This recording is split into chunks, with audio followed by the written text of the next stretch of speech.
de ce qui se passe dans le monde. Écoutez, il y a un détail. Nous sommes en train de vérifier les dossiers. Il y a 160 et quelques dossiers que l'administration de Donald Trump a révélés. L'une des promesses les plus attendues. Dans laquelle, en gros, dans cette déclassification et dans les archives qu'ils ont publiées, il y a des vidéos, il y a des photos, il y a des cartes, il y a des témoignages. Il y a donc des cas qu'il faudra encore analyser. Parmi ces cas, lesquels sont vraiment intéressants. Il y a plus de preuves qui peuvent être corroborées. Au final, tout ce qui apparaît là ne signifie pas forcément que c'est vrai ou que tous les cas soient réellement authentiques. Évidemment, ce n'est pas le cas. Mais il est vrai que cette ouverture fait que différents membres du Congrès des États-Unis parlent déjà du sujet et ils ne se tentent pas d'en parler. Mais par exemple, il y a déjà un membre du Congrès qui exige, car il dit qu'il a plus de vidéos et que si elles ne sont pas révélées dans les prochains jours, il va les publier lui-même. Parce qu'il affirme que la déclassification est incomplète, qu'elle n'est pas bien faite, qu'il manque beaucoup de vidéos, qu'il manque beaucoup de choses que le Congrès a déjà examinées et qu'il n'y aurait aucun problème à déclassifier.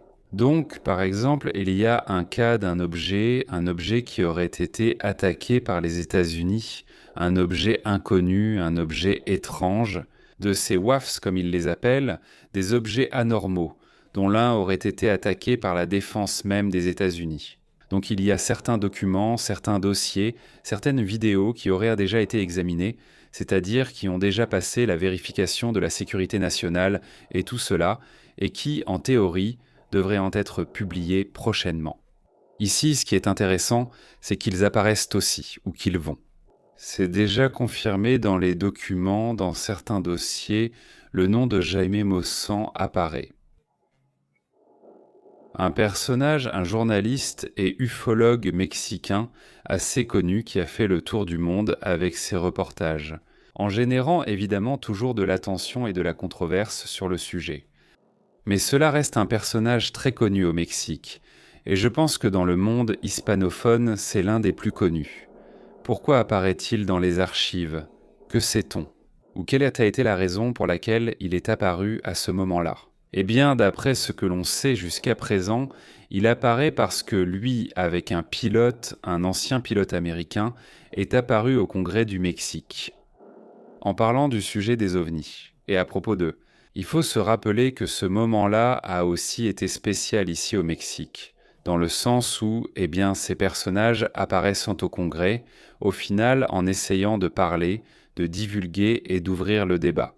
De supposées momies, une sorte de corps dont parlait Maussan et, selon ses propres recherches, qui aurait des caractéristiques non humaines, voire carrément extraterrestres, n'est-ce pas? Et c'est déjà un sujet extrêmement intéressant, mais en même temps, eh bien, qui a suscité la controverse. Et dans le document des archives des États-Unis, cela a été ainsi catalogué. Comme si ce n'était pas le cas, comme si simplement les scientifiques avaient, du moins pour les États-Unis, ou pour les archives des États-Unis. Ils auraient donc montré qu'il n'y avait pas d'intérêt, parce qu'ils pensaient simplement que, ou avec avec les preuves qu'ils pouvaient avoir, que ce n'était pas un cas réel, n'est-ce pas? C'est-à-dire que simplement ce n'était pas ce qu'on disait.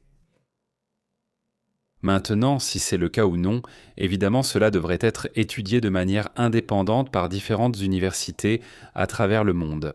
Donc au final, on a insisté depuis un bon moment et on a montré au moins certains éléments ou peut-être des parties importantes de cette recherche. Mais qu'au final, eh bien, les conclusions, du moins d'un point de vue scientifique, n'est-ce pas? Orthodoxe pour ainsi dire, on a simplement dit que cela n'a ni queue ni tête, n'est-ce pas? Et c'est précisément ce que l'on dirait dans ces archives où Trump, en gros, ce qu'il dit, c'est... Ou ce qui apparaît là, c'est on n'a pas jugé intéressant de continuer à creuser cet aspect, et ainsi ce cas est écarté. Boson apparaît, mais je suis sûr que des cas comme celui de cet avion ou de ce petit avion qui allait, disons, du centre du Mexique vers le Pacifique vont commencer à apparaître. Et qu'un petit avion, eh bien, aurait soi-disant eu un contact avec un objet volant identifié. Un cas très connu ici au Mexique, avec d'autres cas qui, sûrement, apparaîtront un jour dans ces archives. Des archives dont la majorité concernent des cas récents.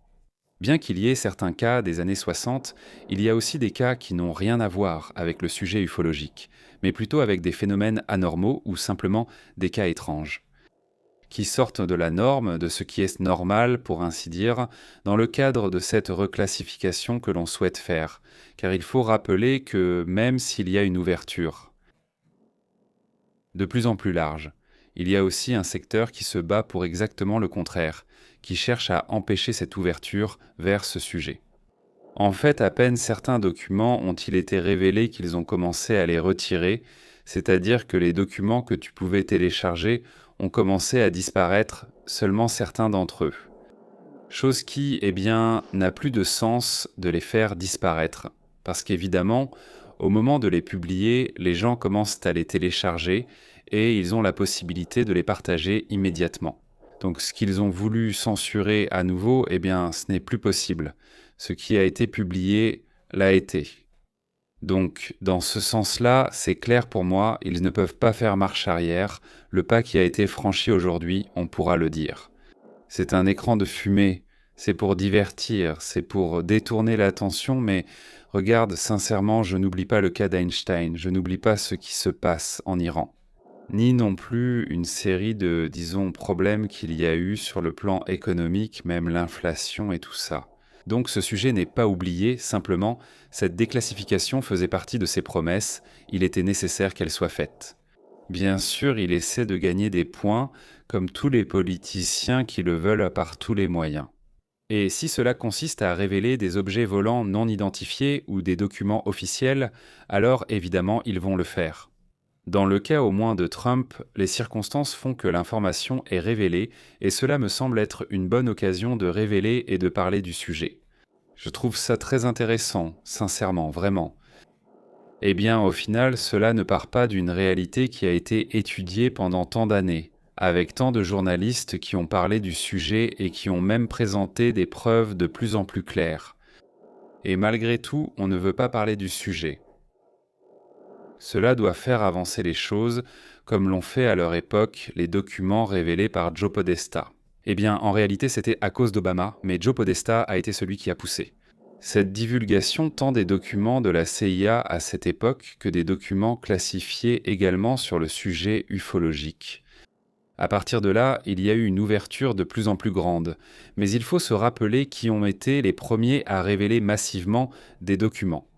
Il ne faut pas oublier la plus grande déclassification qui a eu lieu à l'époque de la part du Royaume-Uni. C'était au début des années 2000, lorsque le Royaume-Uni a procédé à la déclassification de milliers de documents auxquels tu peux encore accéder aujourd'hui.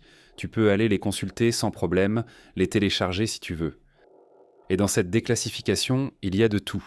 Il y a des cas très intéressants et d'autres qui le sont moins. Ce ne sont pas des preuves, cela veut simplement dire que parmi tous les cas signalés à la police anglaise, ils les classent eux-mêmes et les mettent de côté. Ils les rangent dans un dossier. Alors, ce que tu peux voir là, imagine-toi. Pour te donner un exemple, une dame à Birmingham ou dans le village qui te vient à l'esprit, là-bas en Angleterre. Eh bien, elle a appelé la police et a dit « Écoutez, un objet de ce type est arrivé ici et a atterri dans le jardin, pour ainsi dire. » Dis-moi comment c'était. Fais-nous un dessin. Voilà, c'était comme ça. Des témoignages ont été recueillis. Le voisin d'en face a vu quelque chose, un autre a entendu un bruit. Tout cela a été consigné dans un dossier. Ce dossier a été déclassifié il y a déjà de nombreuses années. Donc on parle de déclassifications qui ont lieu depuis un certain temps déjà. Mais il était important que les États-Unis s'impliquent de manière plus claire, afin que le sujet soit abordé sérieusement. Parce qu'évidemment, il y aura toujours des gens qui ne comprennent pas le sujet et qui voudront le minimiser. Ils veulent dire que ça ne sert à rien, que c'est idiot, ceci ou cela. Il y aura toujours un tel commentaire. Mais dans tous les sujets, il y aura toujours quelqu'un comme ça. Évidemment, ça, je ne sais pas. Ça va simplement continuer. Non, ce n'est pas grave. Ce qui est intéressant pour ceux d'entre nous qui veulent vraiment comprendre le phénomène, et surtout, dans tous les cas, non seulement le comprendre, mais aussi l'étudier. Être critiques aussi. Il ne suffit pas d'accepter tout ce qu'on te dit, il faut garder un esprit critique. Nous devons essayer de le comprendre de la manière la plus ouverte possible, mais toujours en gardant les pieds sur terre. Évidemment, je pense que c'est ce que nous devrions tous nous exiger un peu. Maintenant. Extraordinaire. Certains des cas, certains des objets qui apparaissent dans les vidéos ont un comportement hors du commun. Encore plus surprenant que cette fameuse vidéo appelée Gimbal. Non, c'est ainsi qu'ils ont nommé la vidéo du gimbal. Eh bien, c'est bien plus surprenant que ces vidéos-là. Ça, c'est clair pour moi que c'est aussi intéressant. Ce sont des vidéos qui surprennent, qui ont un certain niveau d'intérêt hors du commun. En plus, il faut se rappeler que ce sont des caméras de niveau militaire, avec des filtres, avec des capacités déjà à un autre niveau pour pouvoir les suivre. L'objet, ce dont nous allons parler ce soir, en plus des actualités de toute la journée, nous allons discuter d'une affaire qui est en train d'être révélée en ce moment. De la part d'un membre du Congrès américain qui fait partie de l'équipe, avec Tim Burnett, avec Luna elle-même, ainsi que l'autre membre du Congrès, républicaine, et aussi des démocrates qui ont fait partie de cette équipe de divulgation et de... Eh bien, à la fin de l'analyse du sujet, c'est-à-dire parce qu'il l'analyse d'un point de vue très clair, qui est la sécurité nationale. C'est-à-dire, il ne l'analyse pas de manière philosophique ou par intérêt pour le mystère, même s'ils l'ont peut-être aussi, mais eux l'analysent. Donc en pensant à voir quelles caractéristiques il a, pourquoi il entre dans un espace aérien qui au final leur appartient, ou du moins c'est comme ça qu'ils le considèrent. Non. Quel risque cela pose-t-il pour l'aviation civile et militaire ? Quelles sont les chances que ce ne soit rien d'autre qu'une technologie appartenant à quelqu'un d'autre ? Je veux dire, toutes ces analyses, toutes ces recherches sont en cours. Même ce qui est divulgué a fait l'objet d'un long processus de plusieurs mois de révision afin de ne pas révéler quelque chose qui ne devrait pas l'être. Dans le sens où toutes ces caméras possèdent des éléments, des technologies très avancées que ces mêmes caméras, en les révélant. Et ce qu'il y a là va aussi révéler depuis quelle position et avec quelle capacité les États-Unis peuvent observer dans le Pacifique, dans l'océan Indien, dans les bases américaines et tout cela. Donc, eh bien, cela me semble au moins un sujet intéressant, mais ce n'est pas le seul. Aujourd'hui, nous analyserons également la situation en Iran, un sujet que nous suivons de près. Il y a la confrontation générale, il se passe des mouvements très intéressants avec les Émirats arabes unis. Les Émirats arabes unis qui apparaissent comme le pays qui ne veut pas négocier, le pays qui... Et je ne le dis pas dans un mauvais sens, je le dis sincèrement. Eux, eh bien, jusqu'à présent, il me semble, et j'aimerais beaucoup avoir votre avis. Ce sont parmi les pays du Golfe ceux qui ont montré le plus de dignité, dans le sens où l'Arabie saoudite a été très pragmatique. Et il dit, eh bien, on m'attaque, mais je ne vais rien faire, parce qu'ils ne veulent pas perdre leurs petits sous. C'est pareil pour le Qatar, le Koweït, Bahreïn, Oman, voire pire, parce qu'Oman, pour se donner une image de neutralité, ce qu'il a fait, c'est entretenir des liens beaucoup trop étroits avec l'Iran. Mais les Émirats arabes unis ont tracé une ligne rouge et ont dit « Non, non, non, non, non. Si on leur donne l'occasion, si on leur donne la possibilité de nous fermer le détroit chaque fois qu'ils le veulent, le problème ne va pas se résoudre et ils vont devenir les esclaves du régime des ayatollahs. » Alors, ce que font les Émirats arabes unis, c'est commencer à attaquer. On parle peu de ce sujet, ici nous l'avons mentionné, eux, ils ont bien lancé des attaques, même si cela ne sera pas confirmé, on le sait. Même certains médias iraniens l'ont présenté ainsi, car ils le soupçonnent déjà et ont vu que les missiles viennent de là-bas. C'est très intéressant, car il fallait qu'un pays se distingue un peu. Écoutez, je dois y aller, je me suis un peu trop étendu, un grand salut à toute la communauté, un grand merci à Mister X, à Druka, à Rick Castro, à Alpha et à toute la communauté. On se revoit dans un petit moment, portez-vous bien, à bientôt, au revoir, bye.